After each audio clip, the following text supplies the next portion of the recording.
Hello and welcome. Today we are joined by Mr. Claude Moniquet, senior journalist and defense and security expert. Mr. Moniquet, thank you very much for joining us on Republic TV. Thank you to have me. Mr. Moniquet, my first question to you is that Middle East is on a boil. Israel-Iran tensions seems to be flaring up. How do you view the conflict from someone who's sitting in Belgium, a third point, someone as an outsider? How do you view the conflict, sir? I'm not completely an outsider, actually, because when I was young, I was living in Israel. Right. And I know very well this country, of course. I'm working with Israeli. I'm also working with people in the Arab countries in the Middle East. And I analyze this situation since 40 years. Right, so sir. I'm an outsider in a way, but not completely. Right.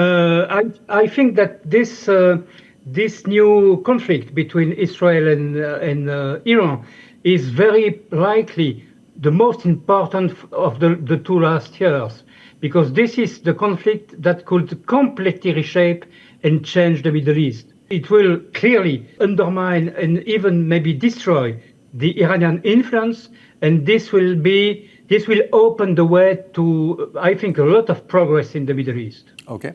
I was listening to some of your interviews where you mentioned that this conflict has been something that has been waiting for the past 25 years. And you also mentioned that Iran may face a revolt against the Khomeini government. How could you elaborate a bit on that? Yes, absolutely. Actually, since the inception of the Iranian Islamic Republic more than 40 years ago, the Iranian leaders said and repeated that they will destroy Israel. Actually, they didn't say Israel. They call it the Zionist entity. They never named the country by its own name. So they said it for 40 years.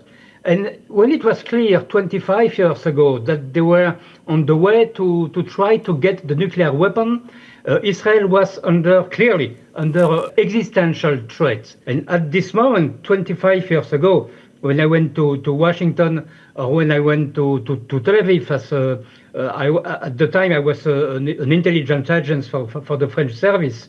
25 years ago, the people I met in Washington and Tel Aviv told me that the war between Israel and Iran was unavoidable, and a day or another day will happen. So we had to wait 25 years, but for 25 years, Iran was repeatedly warned by the US, by the United Nations, by Israel itself, by the European countries, just name it, by quite all the countries of the world. They were warned not to develop a military nuclear program, but they did it. They lied to the world, they lied to the international community, to the International Atomic Energy Agency, they lied to everyone in the world, but at the end of the day, no, it's over for this program. Right. But then even while addressing in his addresses, Netanyahu has particularly mentioned specifically that his war is not against the people of Iran. How do you substantiate that the people of Iran will actually revolt? Do you think this is going to lead towards that? What is your view on that? It's difficult to say. It's clearly not a war against the Iranian people. In the past, before the Islamic Republic, the relations between Iran and Israel were very good at the time of the Shah. And there was a very big Jewish community in Iran, and a lot of Iranian people had a very friendly view to Israel. And Israel was not an enemy of Iran, and Israel doesn't want to be an enemy of Iran. Right. What the Israeli leaders say today is that they hope that this war will completely undermine the Iranian leadership, and at this time maybe there will be a way for the Iranian people to take their own destiny in their hand and to revolt against this power, which just bring them more than 40 years. This terrible regime just bring repression and confusion and a very, very difficult and sad life for Iranian people. So maybe today, or tomorrow or in a few weeks, maybe it could be the moment for the Iranian people to take their own destiny in their hand. Okay. Now that it has started, how long do you think the conflict will continue, sir? Do you see a timeline? Do you see that it might end? Do you see there could be a ceasefire, an intervention from US? What do you think happening? What may happen? Oh, it's very, very complicated to assess. I think it will continue for at least a few days, because from a strategic and a military point of view, Israel decided to attack. If they stop the attacks now, it is absolutely unsure that they could attack again in some weeks or some months.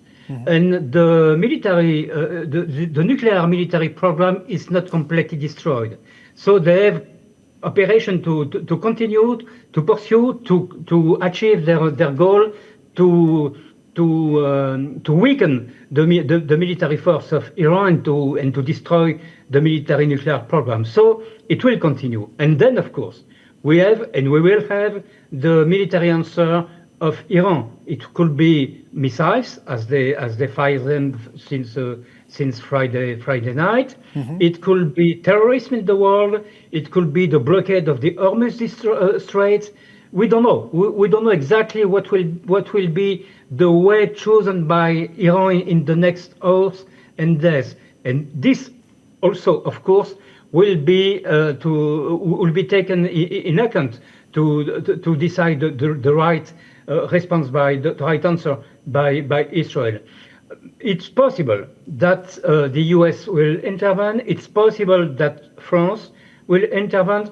2 hours ago, the French foreign minister said that France is ready to protect and defend Israel. The French President Macron said this weekend that that Iran is the only responsible of the situation, and that France will protect Israel if it is needed. So the situation still, for the moment, very unclear. We are in a process which is evolving minute by minute. Right. It's very difficult to assess, but one thing is clear: it will not stop today. It will not stop in the coming minutes or hours. Okay. Do you see Iran abandoning its nuclear program? No, I think if they have the possibility to continue it, they will. For 25 years, they said to the world, we don't want a nuclear weapon. We are against the use of nuclear energy as a weapon. This is very bad, and so on and so on. Blah blah blah. Actually, they were lying all the way. They were enriching uranium at a level which is absolutely not needed by a civilian use, but which is very near the military level needed for an atomic weapon. Okay. So it's clear that if they can, they will continue, and that's why the Israeli must continue their operation to absolutely destroy all the military capacity of Iran, at least in the nuclear field. Okay. Coming back to the revolt against the regime in Iran, there always is a requirement of an alternative power, so to say, to emerge in case a government is overturned. Do you see any such force right now coming up in Iran? There are some forces. There is an opposition. Actually, there are several oppositions in Iran. You have some ethnical opposition, for instance, the Kurds, which are absolutely against the central power. You have the Arab minority, which is against the power, the mullahs' power.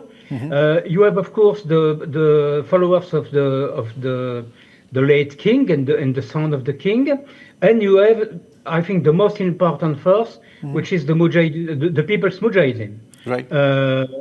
So if all those opposition, they have a lot of contradiction between them. But if all those opposition can join and can form a kind of national unity government to replace the power of the mullah, and if the power of the mullah is weakened enough, we have a real possibility, a real chance to see a complete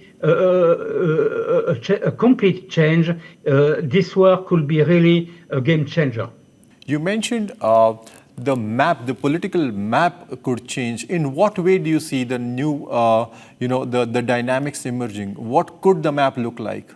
It's once again it's difficult to say because you have this question, of course, between Iran and Israel, but you have also the relations between Israel and the Arab countries, and you have the relations between Israel and the Palestinian the Palestinian people, and all the situation in the Middle East and the situation with Israel will only be fixed once all those questions are fixed. It's not enough to fix just one question. Okay. With the Arab nations, it's going quite well. Even Syria, who was a fierce enemy of Israel, is trying today to have some kind of a peaceful relation with Israel. They have peaceful relation with Jordania, with Egypt, with some Gulf countries like the Emirates, or even like Saudi Arabia, even if there is no diplomatic relation between the two countries. Right. So that's a good point. Now we're still with the Palestinian question. And for the Palestinian question, at one point or another, it's clear for me for the last 45 years that the only solution is a two-state solution. Right. An Israeli state and a Palestinian state. Absolutely. The problem is that some people in Israel don't want this solution, and a lot, and maybe a majority of people on the Palestinian side doesn't want it neither. Right. So my question next to you, sir, is from where we are sitting, sir, in New Delhi. We have good relations. India has good relations with Iran, and India has good relations and diplomatic ties with Israel. Where, as an observer of the region, sir, where would you place India's diplomatic position? Which side do you think India needs to take? Does India's taking side really matter as far as the conflict is concerned? I think that India could have a very good and very interesting card to play. Okay. You have today countries like the United States who say we will try to be the honest broker of a peace. It's very difficult to accept by the Iranians because the US are supporting Israel. Right. You have Russia and Turkey saying we want to be honest broker and so on. Israel will never accept because Turkey is supporting Hamas, is supporting Iran, and so on. And Russia, when you see the war in Ukraine, Russia is probably not the best candidate to be a peace establisher. Right. So India, which is neutral in this country, in this conflict, and which has obviously good relations on the two sides, maybe India, which is also a big power, could be this honest broker the situation needs today. But very clearly, not tonight, not in the coming days. We have to wait a little bit the development of the situation, but maybe there is a card to play for India. Okay. You know, one of the very striking things that started trending on day one of the attack on social media was World War III. Do you see as a strategic observer that this could spiral into a bigger conflict involving the bigger powers, so to say, in the conflict and making it a World War III-like situation? No, I don't think so. The World War III nightmare was already evoked with the war in Ukraine, which was much more a threat for the world peace because it was Russia in one hand and in other ones Ukraine supported by NATO and by the US. But by chance, we didn't have this Third World War. So I don't think that there is a risk in Middle East. There is clearly a risk of enlargement of the war, but that's another point. If, for instance, at the